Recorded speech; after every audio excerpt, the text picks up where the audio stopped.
Okay. So, again welcome to the lecture.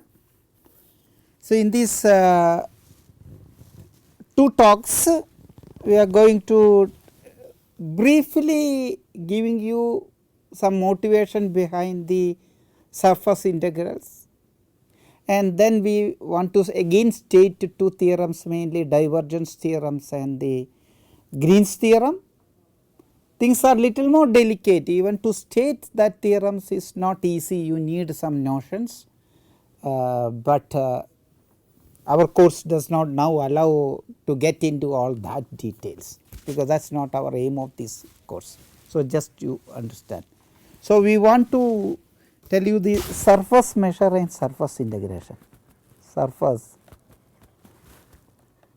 measure and integration to begin with. Then we will, these are the two topics we want to discuss, and then the divergence theorems.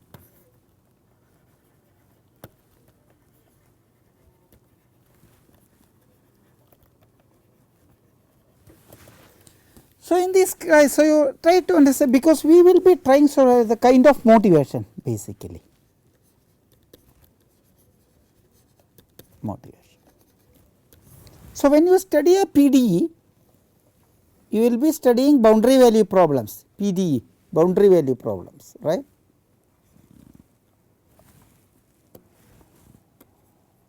Boundary value problems. So, you will have a PDE here, and you will have its a boundary. So, if this is omega, the boundary is normally denoted by d omega, maybe sometimes you can denote by gamma or sometimes by other gamma. So, you come across all the time, you know how to integrate. So, if you have a domain here, if you have a so you it will come across integration over boundary, that is where the integration over the boundary, which is a lower dimensional subspace boundary. So, you will have a boundary d omega, maybe is a curve in R2, right, curve in R2, or it will be a surface in Rn when you go higher thing, surface in Rn. That is why need to introduce a measure. If you look at the Lebesgue measure, so let me quickly call what is Lebesgue measure, right. You need a measure to integrate. So, how do you compute your mu 1? So, this is the in Rn, or this is also denoted sometimes by dx, you can one dimension, sorry. So, let us start with R1, measure R. This is based on the concept of mu 1, if you take an interval I, it is the length of I. That is what you do it in one dimension, that is a flat domains, right. It is a concept of flat domain, and then using this Lebesgue measure is developed to measure the length of arbitrary sets. Of course, you can't do it for all sets. So, there are some notions like measurability and all that. End of it, you will be able to define what is an integration. So, you can talk about integral of f(x) dx over measurable sets. Let me not get into all that measurable sets and all that concepts, but then you can do it mu 2. It's a, so this is a based on the area concept, right. So, this is basically gives you mu 1, the one dimensional Lebesgue measure basically gives you the length of the interval, and mu 2 gives the area of that, mu 3 gives the volume of that. In general, mu n gives you the volume, that is a very general notion of that one. So, that is a concept you want to do it. So, when you have a domain with a boundary here, so if I take a boundary, I want to measure it.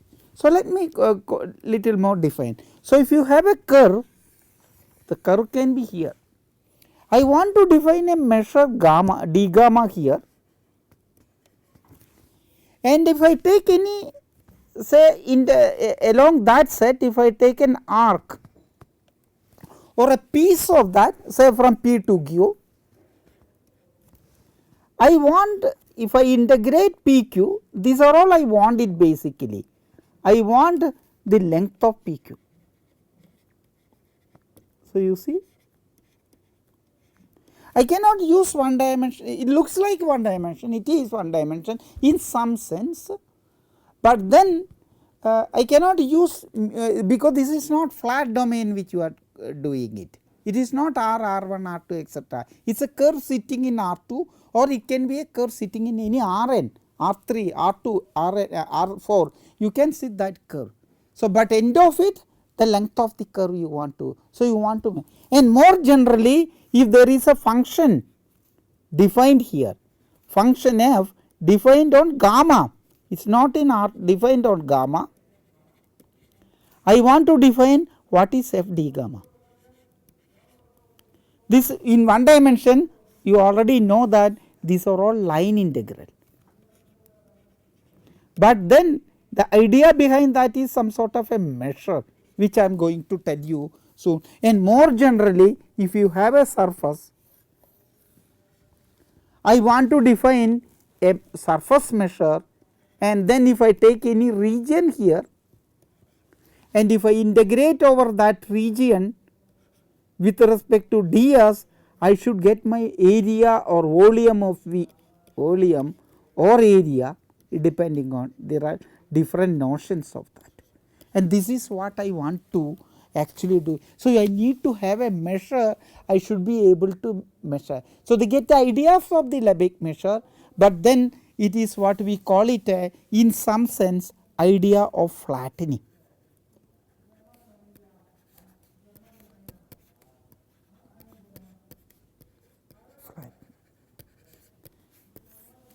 But then the issues will be enormous. Okay. So, let me start with a simple case, then we will first we understand the simple case which you are already familiar. Okay.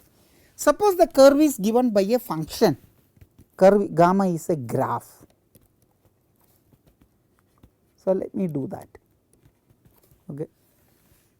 Gamma is a graph means I have a function here. So, let me use this one. So, I have a function here. That means the points on the curve gamma is of the form. So, your curve gamma is of the form set of all x f of x. So, this is a map f. You have set of all points of the form x f of x such that x is in an interval. A curve means a general thing. As you see a curve in the previous picture, if you look at it, the curve can be any form.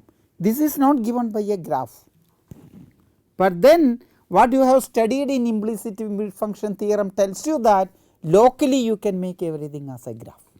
Okay, that is essentially the application of your inverse and implicit function theorem. You can locally you can get a graph, you can write it in this form even in the general case. So, let us try to study. So, every point on this curve gamma you do. So, I want to measure the length, this is easy. Okay. So, I take a point here, I take a point close by point, suppose x plus x delta x. I do this one. So, let me put the curve. So, if I have delta x here, this looks like a okay.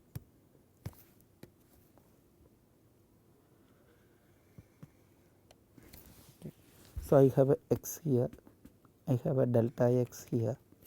So, I have a secant which I can do that. So, this is delta x, this is delta y. So, you have a delta x here, delta y here. So, your delta gamma square is approximately, if you look at it, delta x square. So, I am only giving in a very intuitive picture, you have to make it very rigorous, which and there are much more general theory if you want to learn it. So, your delta gamma is approximately square root of, I write it in a specific form, delta y by delta x square into delta x. So, this in the limiting case. So, now you do a limiting analysis, then you can see that this implies. So, delta gamma is approximately this number, and then make that your partitions and then do the limiting you. So, this is precisely a small element of the, it is actually a small element. So, this is a small element delta gamma, you see, and that, and hence the length of the curve gamma will become integral a to b square. If you put it, you get it y is equal to f of x. Okay. And then square root of this formula is familiar to you already. So, this dx corresponds to the Lebesgue part, Lebesgue measure, right. So, you are basically integrating here. So, this length is different from this length, but then just this length and you need this factor. So, this is the Lebesgue measure and your d gamma is basically given by this measure, you see. So, this is the square root of 1 plus f prime of x square, dx is the one you have to multiply with that one. So, you have a multiplying factor together with your Lebesgue measure, looking at this here. So, that is the kind of intuitive picture you want to do. So, this what we call it a line measure, right. You can call that is a line measure, and then this is a very one way of representing curve. So, there is a parametric representation. So, let me write that also. I will recall this later, parametric representation. Okay. So, this somewhat give immediately an idea if you want to find a kind of measure, and I will anyway come to back to this one more about the its more about it soon. Okay. So, let me do that in a parametric. So, what is a curve gamma? So, you can write a curve gamma. In a curve gamma, you have precise definition, get it into the literature. As I said, I want to motivate you. So, curve gamma can be written as in Rn, curve gamma in Rn. You use it 2 or 3. You can write it as a gamma 1t, etc., gamma nt, right. So, the curve gamma is a smooth map or continuous map from AB to Rn. You assume it is C1 also for your understanding. Okay. All right. Some people this also represented by sometimes x1t, etc., xnt. You can do that. So, if you do the same procedure, which I do not want to repeat more about it. So, you can calculate the length of the curve gamma in the parametric representation is nothing but integral a to b square root of, this is the same in the previous case, but then gamma I of t square 1 to n dt, you see. So, you have your length of the curve gamma. Okay. So, you have your, so in this case the advantage is that you can use any, so the curve will go from somewhere. So, the curve is a mapping which you have to understand. So, you have your AB here, you have your AB and you have your Rn here. See, this is your Rn, this is whole your Rn, and the curve can be anything. So, A may go to here and will go here. okay, and that is what you are calculating the length of the curve. So, this gives you what we call it an arc length variable, right. You can define arc length variable. So, you take a point here, take any point and calculate the length from this is corresponding to A, this is corresponding to, this will be corresponding to gamma A, and take any point corresponding to gamma t at some point t here. This is B, this will be your t. So, you can define what is an arc length variable S, that will be a function of t.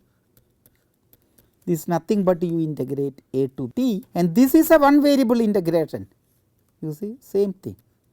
So, here in the previous case gamma I, yeah sorry I did not write here, is a gamma I prime t, okay, gamma I prime t square dt. So, this is the arc length variable. So, ds is your measure, ds is the line measure basically. These are representation, these are all symbolic representations. So, you can write your symbolically ds square is equal to summation gamma I prime t square dt, okay. You have to write that. This is also sometimes written as summation d xi square or dt I square, whatever it is, whichever depending on variable you are using it. So, you can have this arc length variable doing that. So, having studied that, once you have that kind of arc length measure, now suppose you can have the integration immediately. Suppose f is a function f defined on gamma, define let me not use f because already there, h is a function defined on gamma. Then you have your definition, you can integrate h with respect to this measure ds. So, this is my definition, this is same as integral of a, this is over gamma integration. So, integral of h over ds arc length variable from a to b h of gamma t summation gamma I prime of t square root dt. As I say, this is your ds if you want, you can write that one. Okay. So, this is the way. So, this is the extra square root of summation modulo of gamma I prime square is what you are done, but this is a one variable integration, mu 1 integration basically. Okay. If it is smooth, it is the same as the Riemann integration, whatever it is. You know that this kind of thing HDS comes in higher dimensions as the work done and all kinds of things. So, you will come across such kind of things. Okay. So, there is also another way of, so this is also called the line integral. Okay. This is called line integral, and sometimes it is written as, sometimes it is written as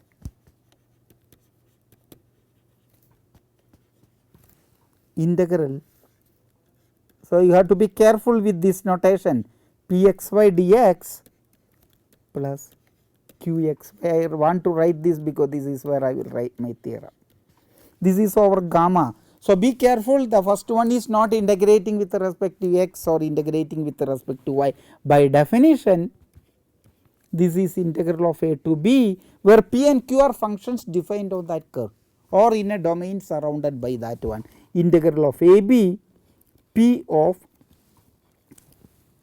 gamma 1 of t, gamma 2 of t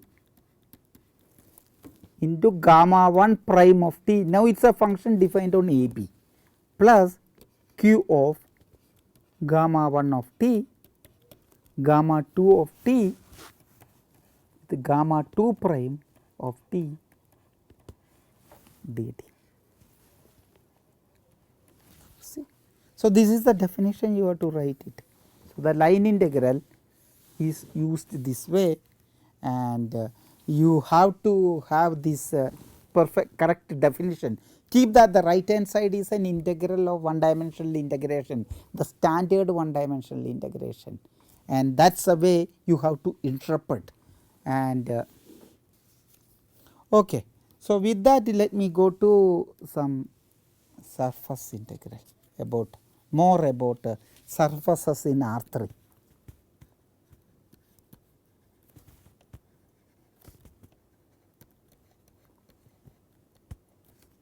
Or more generally you can have a hypersurface in Rn. Hypersurface means for example, in R3 you have the lines and the normal 2 dimensional surfaces. Of course, this 2 dimension, if you are not studied what is the meaning of dimension, which you probably have to understand by some other means. So, a dimension less, one dimension less, that is a hypersurface, because when you go to Rn and you view it Rn as a manifold, and then you know that you can have k dimensional manifold sitting there, and the n minus 1 that surface, any surface having a dimension n minus 1 as a manifold is called the hypersurface. So, you can have your precise definition on this one. So, before going to that, surfaces can understand in 3 different ways, okay. All will be useful at some, okay. You can understand surfaces in 3 different ways. So, one as a graph. So, want to understand the function exactly whether as a graph. That means your surfaces S, so suppose you call it a surface S, can be considered as a points of the form x prime some f of x prime. I will tell you exactly where x prime is in V. What is V? V is a subset of R n minus 1 open. So, it is an open set in R n minus 1, and F is a mapping from V to R. So, basically you are having say 3 dimension. When I plot it here, you have a x1, x, y and that. So, you will have a domain V in R2. From that domain R2 you will have some map, and then you get your surface. You can, so, basically looking at as a graph globally. Okay. The one of the difficulty is that you may not have such a global representation, as I said. The surfaces can go in a more flat way. Okay. So, the another second one is considering it in an implicit form. So, you can consider surfaces in an implicit form. Okay. And then the implicit function theorem will tell you, implicit function theorem will give locally, you can write it as a graph, locally can write it as a graph.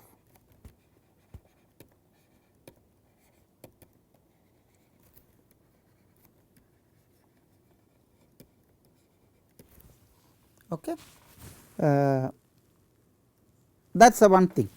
The third one, so as I said, this is globally writing. The first one is a global writing, and then the second one is in an implicit form. When it is an implicit form, depending on the derivative, one of the derivative you will be able to solve in terms of the other variables. So, you can write the in one way locally, and this of course creates trouble. When you introduce a surface measure, you will be able to introduce a surface measure locally, but then you have to develop that in a global way. For that you may require partition of unity and other kinds of things. As I said, these are little more delicate, but please go through it. So, the third one is a parametric form.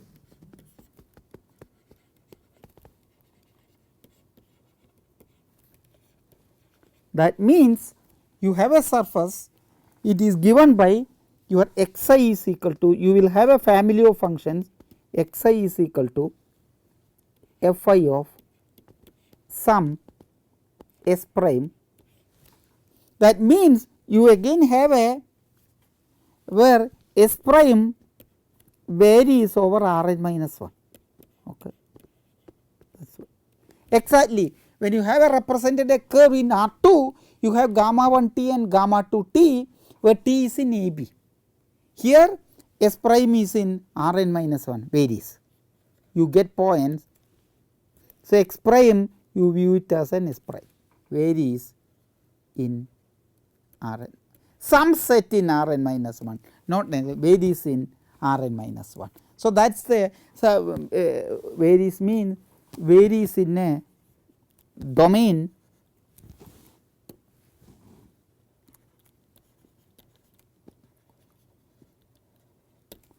in R n minus 1. All right. So, let us now try to motivate the surface measure in R3, surface measure. So, let me first little bit motivation, surface measure and integral in R3. Okay. The motivation is fine. So, you have R3 here and you have a surface there, assume it is a globally defined surface. So, let us say it is a globally defined surface graph as a graph. So, you view it as a graph, surface as a graph. Okay. I said you can do it locally. So, what is the meaning of that? You have a you have a region here V, this is subset of R2. Okay. This is your R3 totally. So, you have R2 R here. So, you fix a point here U naught V naught. Okay. And okay, when you fix a point here, so this is your function f. So, f is a f maps from V to R2. So, your surface S is given by, let me write it in a simple, this is the easiest way you can understand, set of all points x, y, z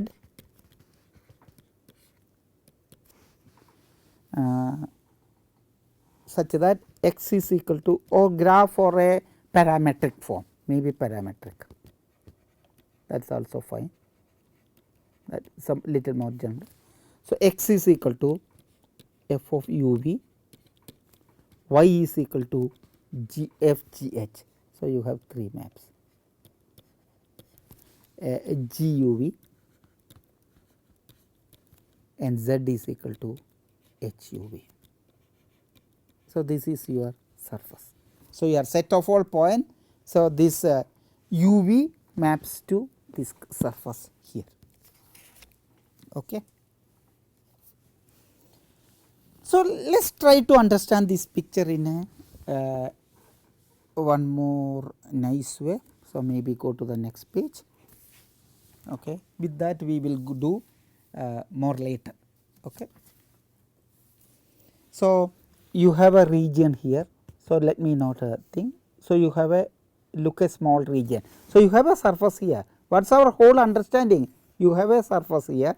I want to understand a small region here, how to measure a small region on the surface. So, you look at a small point here. So, this is your u naught, v naught, and then when you look at the map, u v naught going. So, I am varying u. When I vary u, so corresponding to u naught, I will have an x naught, y naught, z naught. I will have a x naught, y naught, z naught. So, when I vary u along this line, it will move along a curve. So, you see. Similarly, if I move along this line, if I move along this line, I will have another curve. Okay. So, you will not under FGH will produce a curve on S, you see, curve on S. Similarly, if I fix u naught and vary v, I will produce under same thing a curve on S. So, what do I want to understand? So, if you have a small region here, so if I have a small region here, it will move corresponding to that a small region here, you get. So, this is the exactly this region is the surface area element. I want to know approximately surface area element. If I call this one is delta u delta v, and this is my, if the surface is S, that is my delta S. So, I want to approximately understand, I want to have an approximation delta S approximately. If I know that one, exactly what you have calculated d gamma, square root of 1 plus f prime of x square you have to do. So, for that I have to, what we have done in one dimension, I have to understand f prime of x. So, I want to understand this is my tangent here. Similarly, I have to understand my tangent here as well. So, these two tangents I got. So, when I move this one, the corresponding tangents will be f u, okay, at u naught v naught. I will get my g u and then I will have h u. That is a one tangent, and the other tangent is f v, same point, g v and h. I have my h v. So, I have two tangents, but there will be complications. Surface is defined as a map very generally. The whole area can go to some point. So, the surface in general can go to a point, the entire surface can reduce to a cramp to a single point, or it can go to a line. It is all possible under that mapping. I can define the entire mapping from a region to a point. I will be able to define a mapping to a curve. Otherwise, I may be able to define a curve like that, but these are not genuine surfaces. So, what is the meaning of genuine surface? Genuine surface is the one which we look for these two tangential directions. So, basically these two tangential directions which you give here will define a tangent plane. I have to get a tangent plane there, that is equivalent to saying that the linear independence of these two. That is what you have to understand. So, you have the linear independence of these two vectors will tell you the genuineness of the surface. Otherwise, there will be degenerate cases. I can define a map from an R2 region, in R3 everything going to a point or a line or a combination, all kinds of things can have, degeneracies can happen. That happens, so there may not be a surface, all these can vanish. Okay. So, you can have these two vectors can vanish if there is a constant function. So, everything can happen. So, you have to avoid all that and you have to see that these two vectors obtained are linearly independent, which is equivalent to saying that linearly independent equivalent to saying that you have your fu, gu, ghu,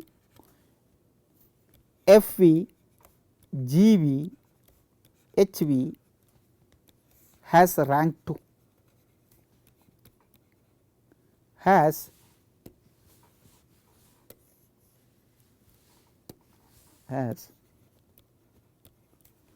rank 2. Okay. So, I will continue this little more, I do not know how much time I need to finish. So, we conclude for this stage. So, you get to know this kind of idea about the surfaces and the tangent plane and the normal plane which we are all required. Okay. So, we will continue the lecture in the next. Okay. Thank you.